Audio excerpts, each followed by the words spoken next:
With the world slowly but surely recovering from the COVID-19 outbreak that crippled us all in 2020, some countries are now easing their borders. However, there are some areas that are better left unchecked in your list. Today, we'll be sharing with you a list of places you need to take off your travel list, so keep watching to find out more in today's video. Starting today's list of places you shouldn't visit is none other than Afghanistan. If you haven't been up to date with current news and events, then you're probably wondering why Afghanistan is on today's list. But considering the current warfare and armed conflict that's been going on around in the country for years, pretty obvious why you should drop the idea of visiting Afghanistan. Terrorist attacks have been pretty high despite the pandemic, and the kidnapping and crime rates are at an all-time high as well. Best to wait for the security situation to be stabilized in Afghanistan, and if you find yourself roaming in their soil, it's best to take shelter in a safe place and to mind your surroundings. Next, we have Mali, a country landlocked in West Africa. This small country is known for its salt mines, and at one point back in time was known for one of the richest countries. Aside from that, it's also the third largest producer of gold in the world. May not be frequently heard of, but Mali has a rich culture and history that's appealing to travelers far and wide despite its tourism not being well developed. However, it's best to avoid visiting this country for the moment since the threats of terrorism and conflict are prominent in northern Mali, to the point that all major tour operators have halted their services because of what's happening right now. Continuing with the list, the countries located in Central America should also be avoided if possible. For years now, Central America has been struggling with violence and corruption, especially in the Northern Triangle countries named Guatemala, El Salvador, and Honduras. And one of the worst case scenarios you can experience is being stuck in any of those countries which have limited healthcare availability. San Salvador also has a higher number of violent crimes, while Honduras is on high alert because of crime. If you really have no choice but to visit this country, then we suggest you be mindful of your surroundings and use certified tourist agencies and guides for the whole duration of your stay. How did none other than Italy's very own Venice make the list? We know you're probably wondering why we would include such a picturesque place in today's list, but the city of canals has long been suffering from overcrowding brought about by the city's tourism industry. Not only is it overcrowded, but the streets and canals are also almost impassable because of the sheer amount of tourists present in the city. A popular activity in Venice is riding the gondola, which is always bustling with tourists. Because of the high demand, the price of the gondola ride could amount to up to $140 for a 40-minute ride, which is a pretty steep price. In recent years, Venetian residences have been decreasing because of high pricing from the tourist boom, lack of car logistics, and the increasing water levels in the city. Another picturesque city you should remove from your bucket list is Greece's Santorini.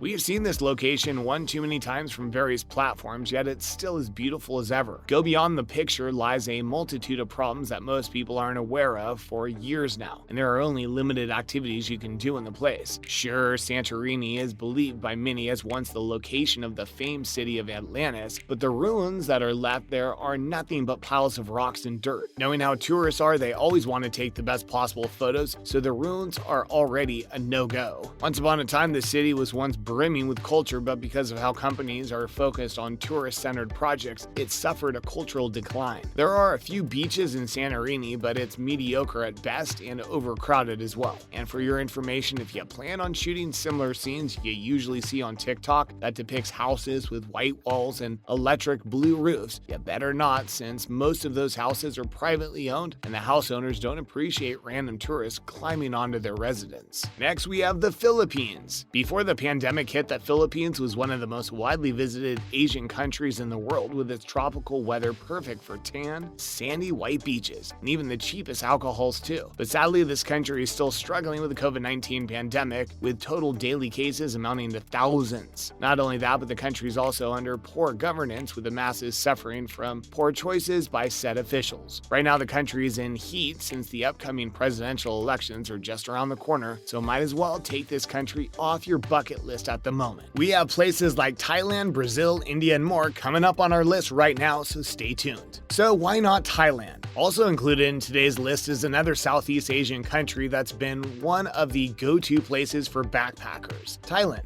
Similar to the Philippines, Thailand reeks of beaches, cheap local foods and booze, and the happy-go-lucky locals that are more than ready to help. But on the flip side of the coin, there's also the long issue of drug trafficking, terrorism, thefts, scams, and impromptu protests, so you never know what you're getting yourself into, especially in recent months. The people's protests have left the government decision to use military force that has been too stressful not only for the country, but for the world to see. And we did tell you it was like the Philippines since it's also struggling in handling COVID-19 cases as well, so we suggest you look for another neighboring Southeast Asian countries instead, like progressive Singapore, for example. What's happening in India? Another country that's on the verge of its hospitals collapsing is India, who has been experiencing the world's worst COVID-19 surge since 2020. As of October 16, the country has recorded a total of 34,065,384 cases. U.S. nationals, as well as other foreign nationals, are advised to depart from India as soon as it's safe to do so, since access to any type of medical care in the country is slim to none. Aside from that, India is also in a state of mixed-up lockdowns depending on the region, so even though there are a lot of places to visit, you can't roam around freely because of the current situation. Next, Argentina. The land that is known for its excellent wine and food as well as music and dance, Argentina is also included in today's list, unfortunately. In April this year, the U.S. issued a do not travel advisory to this country due to Argentina suffering from the second wave of the virus shortly after the U.S. Disease Control and Prevention, CDC, announced level 4 travel health notice for Argentina due to high COVID-19 infection rates. Even the country's health minister, Carla Vizzotti, publicly declared that Argentina's healthcare system is on the verge of collapse, most especially in the capital, Buenos Aires. Like India, the place is also on disjointed lockdown, so roaming the streets freely is not allowed. Brazil is the next one on our list. It's such a shame that today's list also includes Brazil, who's most known for its iconic Carnival festival and love for football. Like Argentina, Brazil is also struggling with a second wave of COVID-19 and has 21,627,476 as the moment. And with the Delta variant also in play, the country has recorded 602,727 because of how the government loosened social restrictions across the country, which hasn't helped its conditions. Sao Paulo was reported to be on the brink of hospital collapse as oxygen and medical equipment are running out. Switzerland. You're probably wondering why this country is included in today's list, but hear us out first. I'm sure you'll be convinced as well. Simply put, Switzerland has one of the highest costs of living in the world and names Geneva and Zurich to be the most expensive cities to live in. According to an article published in September 2020 by internations.org, the average cost of living in Switzerland is pretty high since rent alone costs a staggering 2,000 CHF, 2,150 USD per month for a one-bedroom apartment. If you plan on traveling in this country, then you should know that the average price of a 7-day trip to Switzerland is $1,642 for a solo traveler, $2,423 for a couple, and $3,125 for a family of 4, according to ChampionTraveler.com. So unless you're recently won the lottery or have saved a huge amount of money, then maybe visiting this country may not be for you. Lastly, we have North Korea. Last but not least, we have North Korea. It's one of the poorest countries in the world and is heavily reliant on Chinese aid, despite being one of the richest countries once upon a time. We highly suggest you forego your North Korean travel since aside from the COVID-19 pandemic, there's also a serious risk of arrest and long-term detention in the country. If you do have to travel for business purposes, there's a long list of things you're not allowed to do within their land, so make sure to read up on those before your scheduled trip. And that pretty much sums up today's video about countries you shouldn't visit. Which country were you planning on visiting as soon as everything's normal? Let us know in the comments below. Before you go, don't forget to hit the like button and subscribe before you go, and we'll see you at the next episode. Thanks for watching.